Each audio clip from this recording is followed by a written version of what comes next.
What is up, everybody? This is your host, Christopher Rennie, and on today's episode, we are going to get into the World Series. It is here.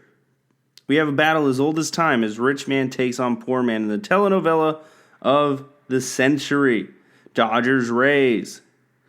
We're going to talk about how they got there, what's up next for each, and who's going to win, and why I was wrong in my Braves over Dodgers prediction. There was also a wild NFL weekend. It is past. For any college football news, go listen to my other show. We're talking pro stuff here. I get into some of the defining storylines straight out of the NFL, including Touchdown Tom beating two-pump Aaron Rodgers. Hopefully you guys all saw that. The corniest celebration of the century. We also will get into a 2-minute drill going through the rest of the NFL storylines, and if something else comes up, we will talk about it in the time this show starts until the show ends. All right, thank you all for coming. Don't forget to follow me on Twitter at ChrisRennieCFB. And don't forget to subscribe to the podcast and rate the show. Blow me up. Let's get into it.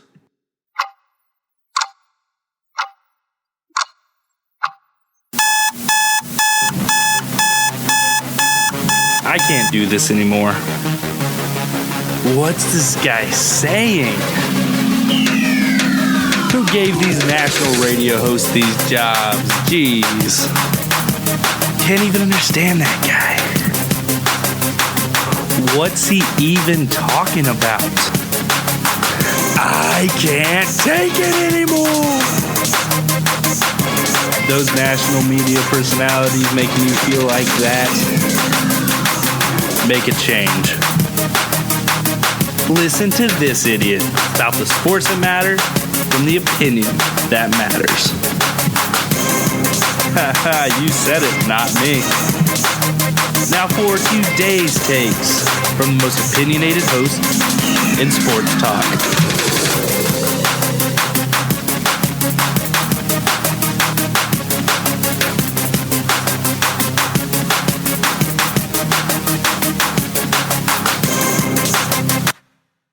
So baseball has taken a wild ride to get here.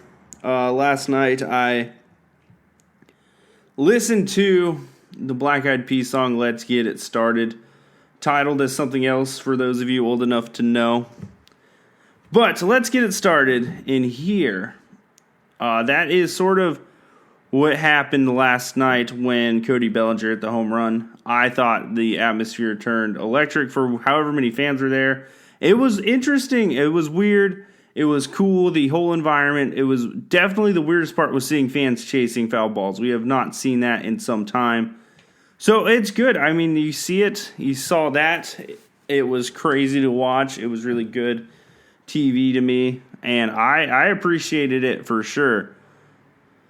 Some people had some issues with it, but we're not going to get into that. I really just want to stick to talking about the baseball today. So the Braves versus the Dodgers, the series of the ages. Atlanta keeps Atlantaing. You know, the Falcons got a win yesterday, I believe. But it was a tough weekend for Atlanta. I'm going to read you off how Atlanta's sports weekend went outside of the Atlanta Falcons finally winning a game. The Falcons are 1-4 or 1-5 this year. It's not looking pretty. So it's been a tough year for them. It really has. Yeah, listen here to how Atlanta's sports weekend went. And you're not going to believe this. All right, maybe some of them you'll believe because they're terrible. But it's tough. So Georgia State, local, Atlanta University. It's a little further outside of Atlanta. But, you know, we're including Georgia sports here. They lost. They did not win the game. So there's one. The Atlanta Braves blew a 3-1 lead to the LA Dodgers. And as a fan of a team who's been on the other side of that, it feels good for them, the other side. It sucks being on the other side. The Indians did it to the Cubs. The Cavs beat the Warriors coming back from down 3-1. Yes, I found a way to bring that back up in this show. Who cares? GT with the worst loss since 1894, 73-7. Absolute obliteration from Clemson this way. They got eviscerated. All right. UGA, 0-1 versus Bama. So far, they will possibly meet again. But by then, will UGA be have one loss? Probably not. Falcons winning, thus perhaps missing out on Georgia native QBs Trevor Lawrence and Justin Fields. So the better Atlanta gets at football, now that Dan Quinn is out of the office, the least likely they are to get two generational game-changing quarterbacks to replace a older Matt Ryan, who had a very good game this weekend. He was on my bench in fantasy, so I know very much about it. I should have predicted it.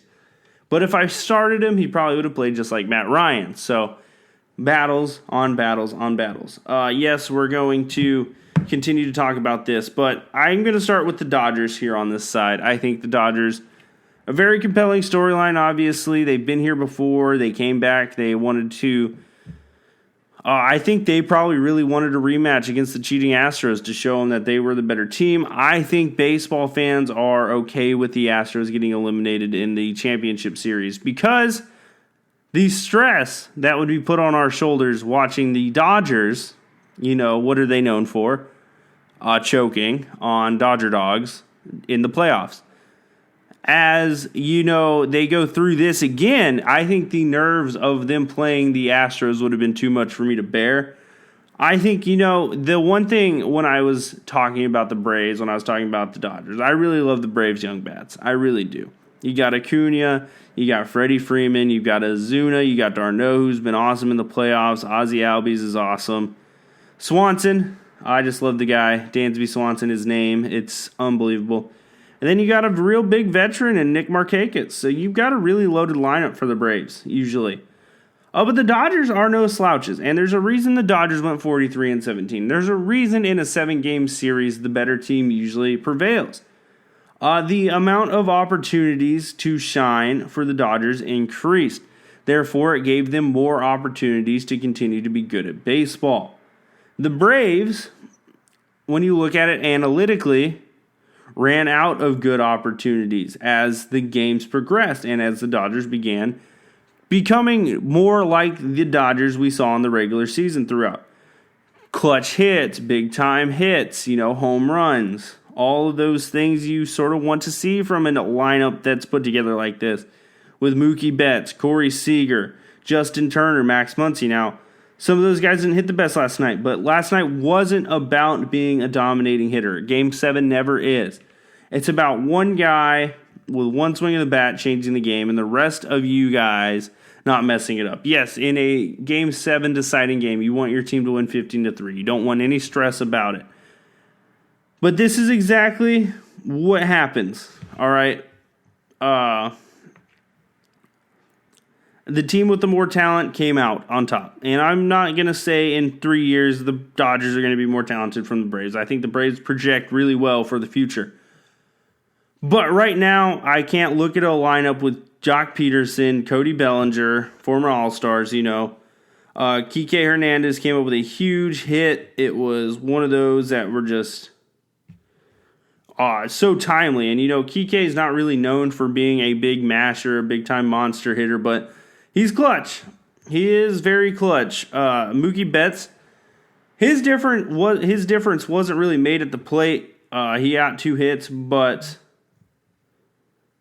really his difference came back-to-back days, robbing 2 home runs. You know what that does for the confidence of a hitter? Even when you put a beautiful swing on a baseball, you've got a guy out in right field, out in center field, out in left field that can go up and rob a home run. What in the world is going on? So the Dodgers, I think I was over-analytical with it. I think I tried outsmarting the room once again, and I think the Dodgers once again made me eat crow. And I don't want to I'm not making a pick for this World Series. I'm not putting that death wish on either franchise. Neither franchise deserves it. Okay, so if I said Dodgers in 6, I feel like I'd be pretty good there. I'd say 6 games for the Dodgers is probably what's going to happen, but I'm not making any definitive statements here. All right, I think the Rays could win this thing in 7. I don't know if I was going to pick how the Rays won it at 7 games. I think they're a team that has that magical ability to win in a Game 7. I think the Dodgers need to close this thing out early. Those are the two things I am going to say. If it goes to 7, I think the Rays win it. I don't think this ends in a sweep. I think both teams are too good. So it's going to be a really awesome series. On the other side, the Rays. Okay, so the Rays are a very good team, all right? They have a very, very well-constructed roster. And, the Rays are a middling, a bottom third market payroll team.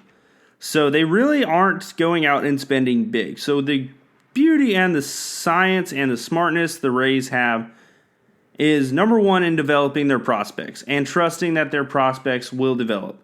Number two, making timely trades to add potential players that are not only good now, but project to be good in a couple years. Yandy Diaz, one of those players, being that one example. They have a very experienced outfield. They have a very good first baseman in Ji-Man Choi. Their shortstop's solid. I think when you look at the way the Rays roster is constructed, it's a very well put together baseball team.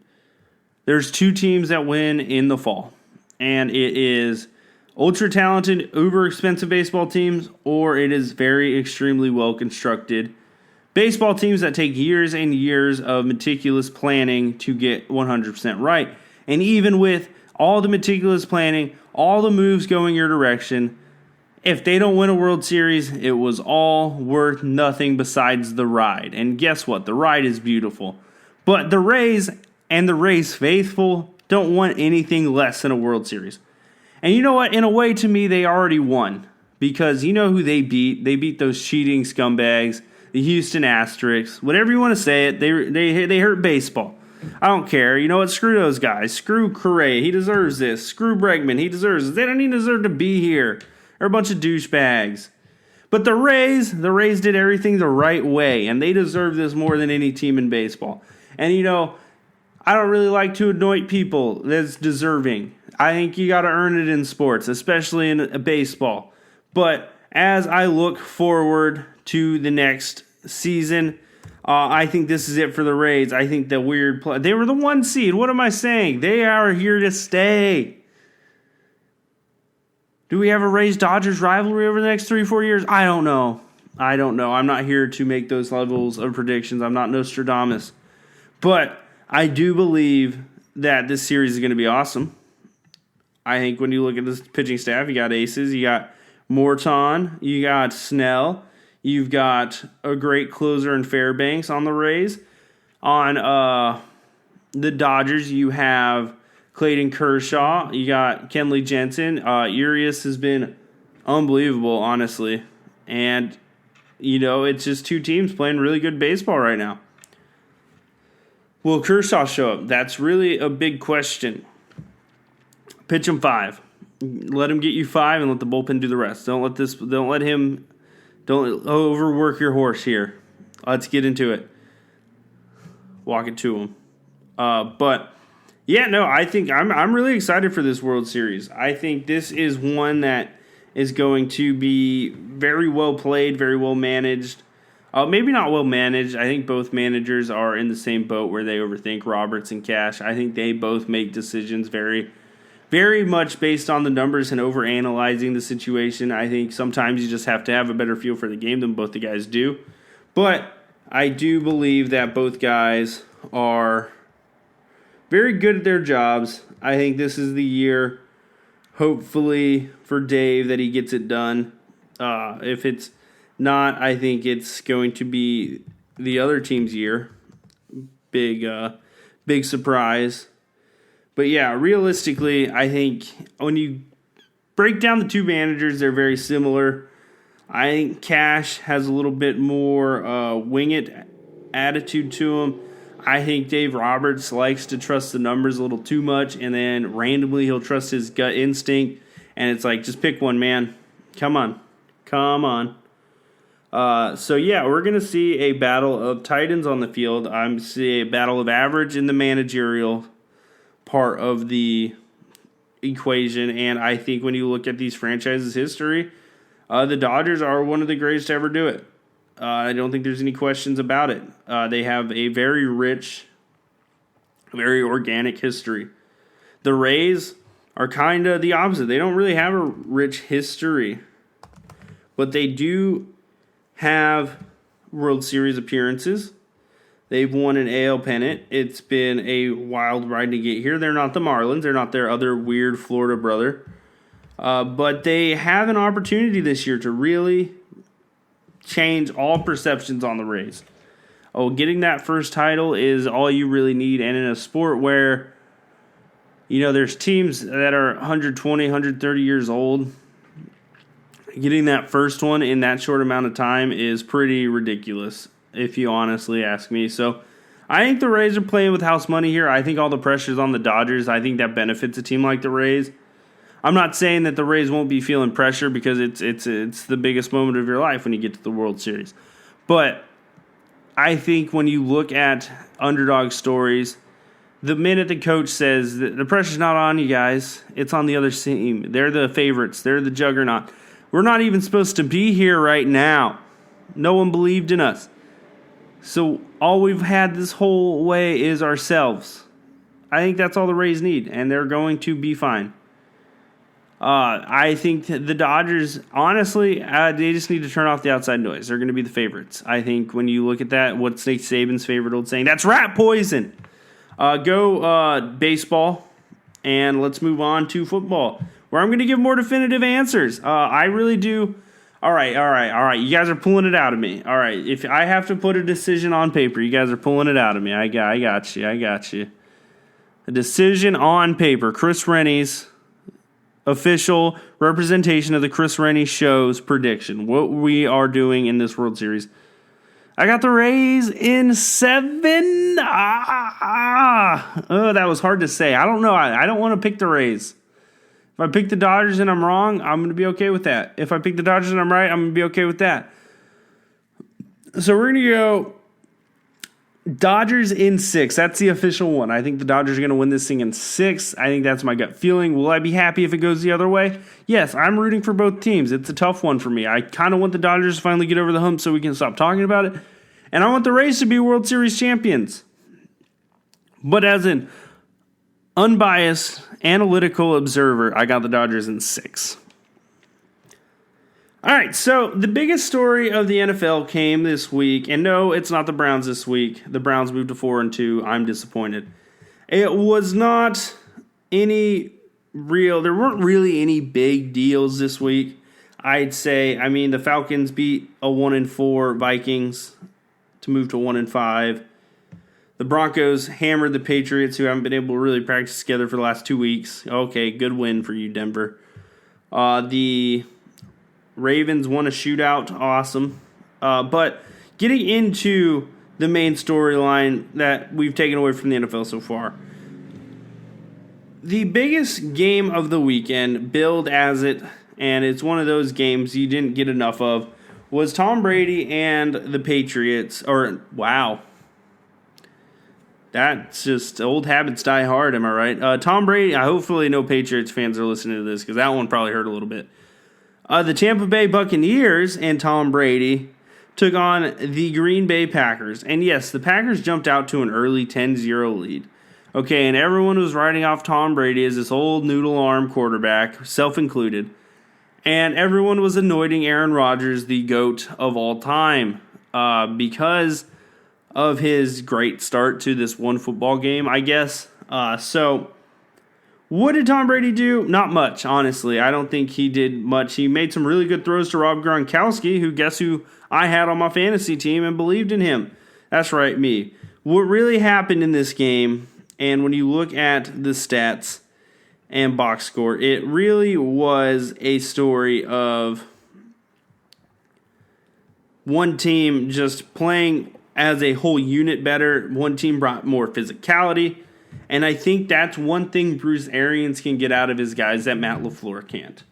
The biggest problem the Packers have had over the last decade is being soft, period. That is their biggest problem.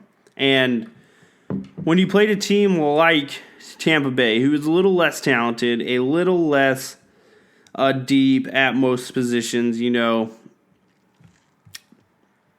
It really was a very well-balanced show. And Devin White, the rookie, had an unbelievable game. Levante David had an unbelievable game. Jason Pierre-Paul was getting after Green Bay. And, everyone's like, oh, my God, how is Tampa Bay going to win with an average pass rush? Well, I seconded that, and I was once again proven wrong about the Tampa Bay Buccaneers. I thought the Tampa Bay Buccaneers pass rush was old. I thought they were ragtag group. I didn't think they were going to be able to beat down the Green Bay Packers offensive line like they were able to. So I think the other biggest revelation was I don't know how many people jumped off of the Antoine Winfield Jr. bandwagon, but that was a terrible decision. He was awesome yesterday. He was just all over the field, and their defensive backs played great. And it was really a great team effort. And, that's sort of what you need to see from the Buccaneers. Because Tom Brady, for what he was able to do yesterday, he was very good at managing the game. He hit some great throws in the middle of the seam to Gronk. I mean, he made some really awesome throws yesterday. You got to give him some credit. But the 17 for 27, 166 yards, 6.1 yards average per completion, or per attempt. 2 touchdowns. I guess you could say he did everything he had to. Ronald Jones, big game. And then on the other side, Aaron Rodgers looked like a shell of what he is. And I saw this stat, and against top 10 defenses over the last 5 years, I think the number was, he has a negative EPA.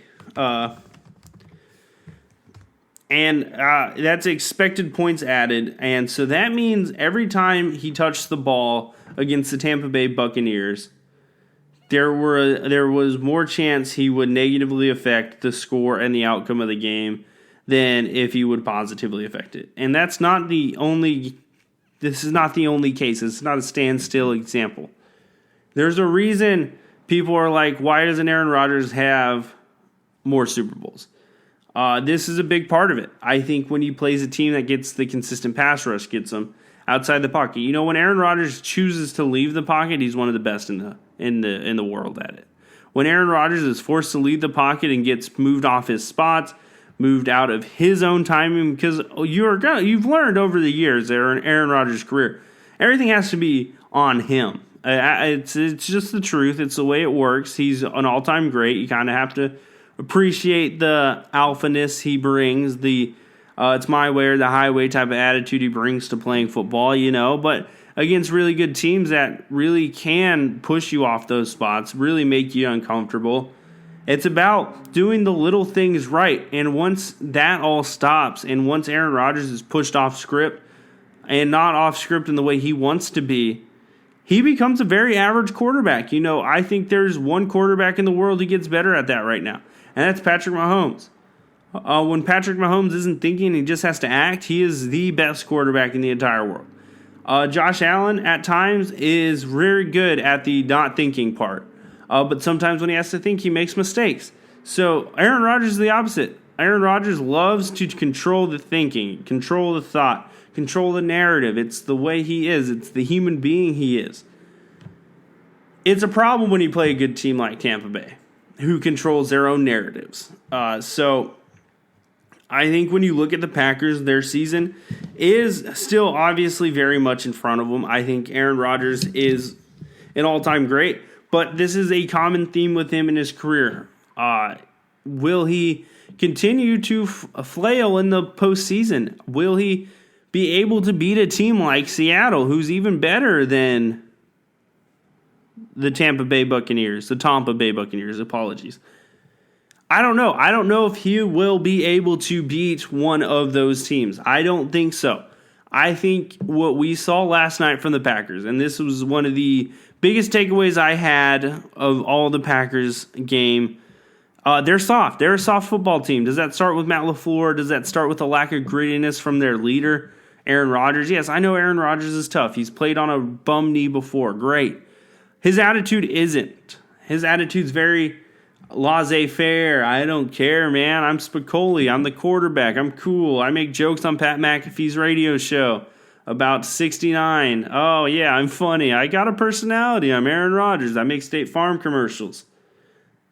Yeah, you know what, Tom Brady? I haven't seen a Tom Brady commercial this year. I've seen a lot of Baker Mayfield commercials. I've seen a lot of Aaron Rodgers commercials. I've seen quite a few Patrick Mahomes commercials, but I think he's just on another planet. So he can do whatever he wants.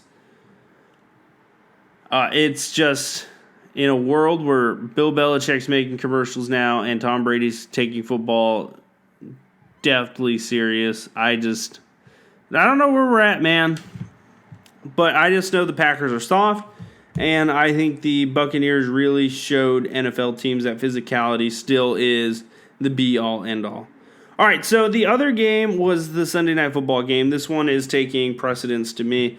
The 49ers moved back to 3-3, and Jimmy Garoppolo, after a really rough start, started gathering himself. I think I had never seen a fan base turn back so quickly in my entire life. And yes, I think Jimmy Garoppolo still has a long way to go until his leg is back to what it needs to be.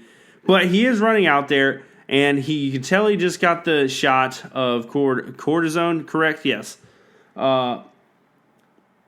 He's just one little wrong step away from having that thing reshoot up. But there is one advantage Jimmy G has, and he has one of the best tight ends in football in George Kittle. I really liked it. It was a big win for the handsome guys. Not the Ryan Gosling types, but the scruff, the 5 o'clock shadow, wake up in the morning, look in the mirror, your hair is good to go types. Your host, Jimmy Garoppolo, Tom Brady, sort of got that type of handsome. We're kindred spirits, I'd say. So, yeah, I'm saying I look like Jimmy Garoppolo. Let's just get that out of the way. I am handsome like him. I don't look exactly like him, but I've seen a lot of you. And I am... All right, we're just going to leave it at that. All right, but the 49ers, I think a lot of people were like, I don't think Kyle Shanahan trusts Jimmy Garoppolo right now. And if that's the case, this is specifically for one person. They should move on from Jimmy Garoppolo. That person was Colin Cowherd. I 1,000% disagree. I don't think there was a lack of trust there. I think his injury was more serious than initially let on. After weeks, 2 exactly, of watching what was behind Jimmy Garoppolo, this 4 to 6 week injury turned into a 3 to 4 week injury. Jimmy G needed to be back, or this season was going to go. I think Kyle Shanahan put too much trust into Jimmy G and too little trust into his backup quarterbacks. But you're coming in, you're going to play your rival, a team you're going to be competing with to win this division, a team that's looked very good. You need your quarterback, absolutely, no question about it. And I think Jimmy G in the second half settled in, got a little comfortable. Shanahan made some really good play calls and got Jimmy G into position to make the winning plays that he needed. And that is exactly what a coach is supposed to do. So, really, I'm excited to see what's going on right now with the 49ers. I think they're about to turn around. I think Kittle was awesome. And I think realistically, I still think the Rams are probably going to be the second team in the NFC West. I think the Seahawks are pretty much locking that thing up there above everybody else. But, yeah, I'm excited. I think you got a good group of teams on bye that are coming back next week. And I think we're going to get into a 2-minute drill. I was always a fan of the 2-minute offense long before it became mainstream and everyone was running the high-tempo spread no huddle. But before we get into that, I need a few minutes. All right, so we're going to get into the 2-minute drill. Real quick, the rules. It's 2 minutes long. I get one timeout. The timeout is a minute, and that's if I want to go on a tangent. If I don't, well, we don't need it. We're just going to score. I've never had a 2-minute offense that failed, so therefore, we are going to get in the end zone and win this game, even if we just need a field goal. I don't play for field goals. All right, I only play for touchdowns. All right, so let's get into it. Let's get stupid. Browns aren't there yet, and the Steelers, they're very legit. So the Browns, had injuries. They battled it out through the week. It was tough to watch. The Browns had Baker Mayfield gimpy with the ribs, Jarvis Landry hurt with his hip, Odell Beckham was battling an influenza of sorts. And, the defensive secondary is already bad, was already shorthanded, was even more shorthanded against a Hall of Fame quarterback. So, on the other side, I think when you look at the Steelers, the defense played at such a high level. They played so fast, so physical. They got after Baker. They made him uncomfortable. Minkah Fitzpatrick was unbelievable. TJ Watt, I don't know his stats, but he did great at just creating havoc. That's what you want if you're not having a guy get those stats. But moving on to Steelers, I think they're going to win the division. The Browns, I think we're still going to get a wild card spot. We got a lot of winnable games. Boom, done. Spike the ball. Clock stops. Tua makes his first appearance as Miami hammers. So this was one of those games where I was like, God, my fantasy team's doing terrible. Oh, I'm going to go to sleep. I'm going to take a little bit Sunday nappy. Well, big time boom. The Dolphins throttled the Jets. I didn't really see it coming. And I didn't see Myles Gaskins running for 91 yards. Fitzpatrick was money. And in this time when the game was all wrapped up, the New York Jets had to face the wrath of Tua Tagovailoa. The Dolphins put in the rookie quarterback who a year and a half, a little bit, maybe a year and a few months. Regardless, he had an injury that many people thought was going to be career-ending.